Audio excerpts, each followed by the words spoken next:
Seguimos en Calzada Política con el invitado de hoy, el arquitecto Abel Guerra. Abel, nos relatabas un poco de tu experiencia personal y nos gustaría conocer esa historia de cómo te tocó a ti vivir la parte que te haya tocado, de cómo Jaime vive sus últimos momentos en el PRI, toma al final esta decisión de irse como independiente. ¿Cuál es tu perspectiva de cómo se da ese proceso, digamos, en el anecdotario, en la relatoría de lo que tú viviste, pero también entre lo que se pudo haber hecho y lo que se hizo y lo que se dejó de hacer para que esa situación finalmente se diera? Yo creo que el tema de Jaime, que solamente como un paréntesis, somos amigos desde la universidad, coincidimos. También quiero decirte que coincidió con nosotros en esa época Ildefonso Guajardo.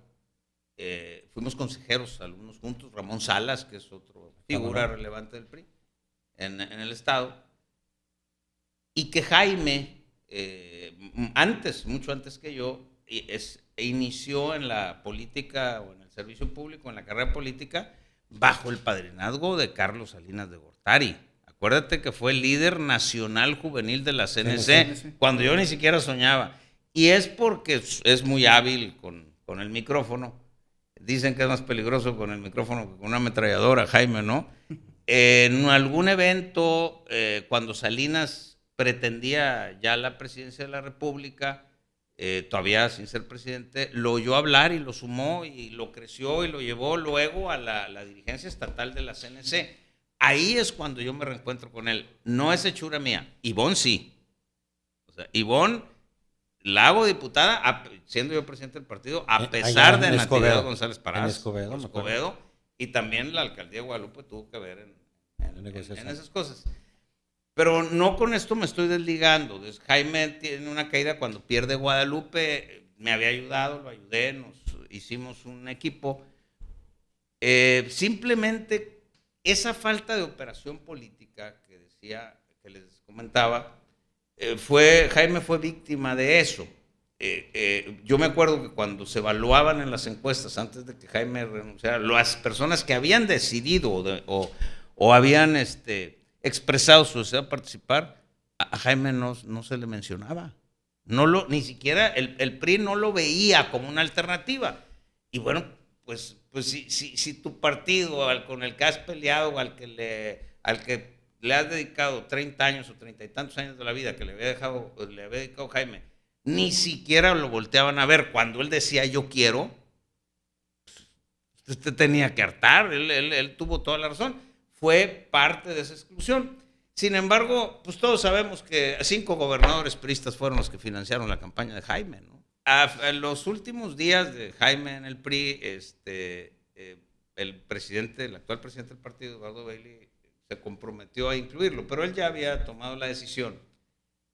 Creo que mucho tiene que ver que se está dando un cambio en nuestra estructura social y que él lo captó y que con ese cambio surge una nueva corriente que rechaza todo el establishment y que rechazan las instituciones. Y yo no creo que vayan a tener éxito.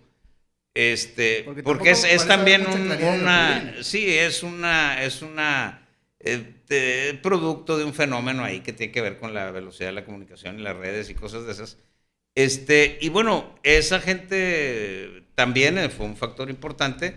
Creo que sumado a un grupo de gente que había dejado el PRI con anterioridad, animaron a Jaime a irse y se fue y ya, ¿no? Lo único que hicimos él y yo, que tenemos una relación de amistad, que no se rompió, que no nos hemos visto y que nos hemos visto de casualidad ahora en lugares, restaurantes y cosas así donde nos hemos topado saludándonos con el mismo afecto, pero sí quedó muy claro que él seguía por un camino y yo otro. Y otro de los grandes factores de esa exclusión es que de grupos hacia el interior del PRI, vinculados fundamentalmente con el gobierno, con el comité, se dedicaron a golpear en la campaña a priistas no afines a ellos, vinculándolos con el Bronco, y crearon una confusión brutal. Yo no sé cuánta gente, sobre todo fuera de la zona metropolitana, votaron por Jaime. Yo tengo una cola que ustedes pueden ver, ahí está mi oficina enfrente, diaria, de gente que viene a pedirme que lo recomiende con Jaime. Claro. Porque el mismo grupo, los mismos grupos del PRI crearon esa idea que Felipe Enríquez, Héctor Gutiérrez, Abel Guerra, Cristina Díaz, o sea, priistas que tenemos alguna presencia. Yo les recuerdo que hace 6 años yo traía 50% de intención de voto en las encuestas, mientras Medina traía 4%. ¿Era evitable la salida? Entonces, bueno, pues totalmente evitable si se le hubiera dado el mismo trato que cualquier priista. Yo creo que no debe haber priistas de primera y segunda, o tercera y cuarta, y a Jaime se le quiso dar una por el grupo actual. Imagínate lo que sentía Jaime, yo ahí me pongo en los zapatos de él, cuando alguien que no tenía ni el 10% de méritos partidistas que él, Medina, decidía que no entre Jaime al proceso por mis pistolas. Ya.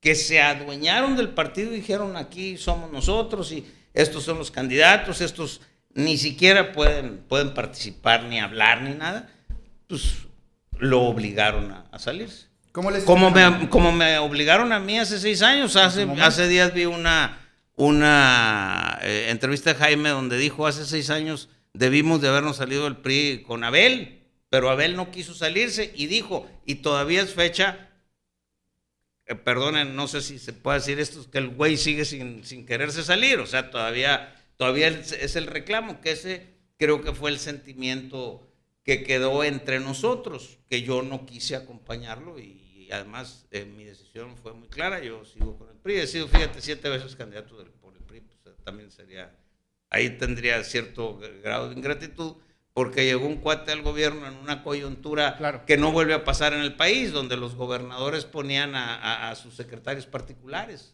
Ese fue el fenómeno, ¿no? Que sucedió y que está afectando mucho a México. Ahorita tú comentabas, ¿cómo visualizas el gobierno de Jaime? Pues mira, esa amalgama que se dio, con Elizondo y que la gente no captó, que la gente que votó por Jaime no ha captado, no creo que vaya a ser muy exitosa.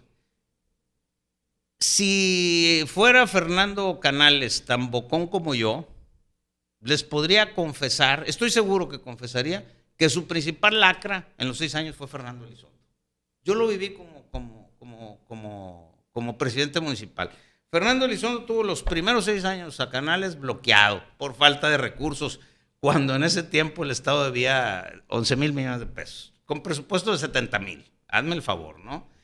El experto financiero. O sea, cerró la llave y no dejó operar. No dejó operar. Los segundos 3 años, y esto yo no sé por qué se le olvida tan fácil a la sociedad, inicia una bola de obras muy importantes, el Puente Atirantado, Rompepico, la carretera Allende, la nueva carretera. No terminó ninguna por falta de planeación financiera, el experto en finanzas.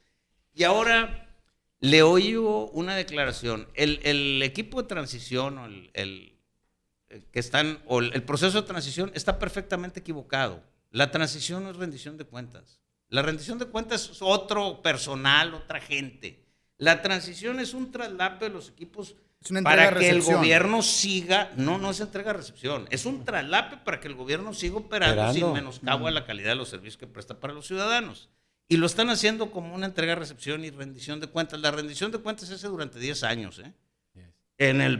Y además es el auditor superior, etcétera, ¿no? De la federación, en el caso de los recursos federales y demás. Pero oí yo una declaración que está como para enmarcarla, de Fernando Elizondo, que dice que para resolver el problema de las finanzas en Nuevo León, ya me quiero yo declarar experto en finanzas después de eso, necesita, fíjate, porque lo dicen bonito, por eso no le entiende la gente, que le presten dinero a fondo perdido, es decir, que le den dinero. Pues yo con dinero dado también resuelvo el problema de, si tú quieres, de Nuevo León y de Rusia y de Grecia, pues denme dinero y se resuelve el problema de Grecia. Pues claro. Entonces, esa amalgama de gente la gente de la zona Valle, por decir algo, votaron por Jaime al sumarse el Elizondo. Fueron los que más votaron por Jaime, proporcionalmente. En la proporción. Porque dicen que era el que le iba a dar la capacidad de administrativa, nomás que Elizondo ya fue gobernador y fue pésimo, dejó todas las obras tiradas, yo llegué a terminarlas, yo llegué como secretario de Obras Públicas. Lo que hizo Elizondo fue quitarle los cadillos y los guaraches, hasta ahí. A ver, Raimundo, en ese tenor, entonces, desde tu punto de vista, Raimundo, también, ¿qué significa este gobierno nuevo? Porque la ciudadanía, nadie nos ha dicho lo que significa, nos dijeron lo que no querían. Pues es un gobierno que nace con una sola propuesta. Es la primera vez que oigo un gobernador, en una campaña de gobernador, donde el gobernador no se compromete a hacer ni siquiera una escuela. O sea, su compromiso es meter a la cárcel a Medina. ¿Va a ocurrir? No, yo no sé si metan a la cárcel a Medina o no. Él no. En primer lugar, él no es Poder Judicial. ¿Verdad? Número 2. Vamos a suponer que en el proceso de gobierno, que esa es la rendición de cuentas, el secretario de Obras Públicas encuentra con que el secretario de Obras Públicas de Medina dio una obra mal, o otorgó un mal contrato. El gobernador no firma. Se la van a pasar, yo creo que va a judicializarse los primeros 2 años para poder entretener al respetable, como le hizo Canales. Los primeros 3 años se la pasó con el caso de Doria, y nada de acción. Pero va a ser a funcionarios menores, el gobernador no firma nada. Lavado de dinero, que le señalan mucho, lavado de dinero, etcétera, etcétera. Pues es la Hacienda, no es el gobierno del Estado de Nuevo León el que investiga esas cosas. Los inversiones en Estados Unidos, pues allá son gringos. Para entenderte, entonces, llegó a gobernador con una agenda con la que puede jugar, pero no puede hacer. Pues con la que pudo sacar votos. La verdad es que no te entiendo el tema, puede jugar. Una agenda que era muy rentable por el odio social que se había generado. Políticamente. Sí, la manipuló políticamente, pero yo solamente, en lo que he visto en los periódicos, solamente veo un delito configurado, en el caso del papá de Medina, que es, y es delito, el intento de fraude fiscal en la compra de los terrenos de mina, al ponerse como vecindado sin serlo. ¿Por qué? Porque la razón por la que se puso fue para quedar exento del impuesto sobre la renta, en la primer venta. Entonces, pues ahí sí hay un delito. Estos cuates del Movimiento Ciudadanos Mexicanos, deberían de demandar eso. Pero también Jaime hizo lo mismo. Acuérdense que Televisa publicó también las tierras un chorro donde Jaime también se pone como avecindado. Claro. Entonces, pues, y algunos particulares que están haciendo lo mismo en la compra de terrenos ejidales por el procedimiento. Así es, de la reforma. El hecho de que si Medina sobrefacturó, o sea, yo no creo que algún funcionario en este momento corrupto meta la mano a la caja. Son sobrefacturaciones y todo eso, y son entregas en efectivo y demás. Eso es lavado de dinero, enriquecimiento inexplicable. Todos los delitos que se puedan configurar de lo que se hacía suponer la prensa cuando acusaban a Medina, pues son delitos que corresponden investigar, en todo caso, a la Secretaría de Hacienda. Si te parece, hablamos sobre el tema municipal y metropolitano en la última cápsula. Seguimos en Calzada Política.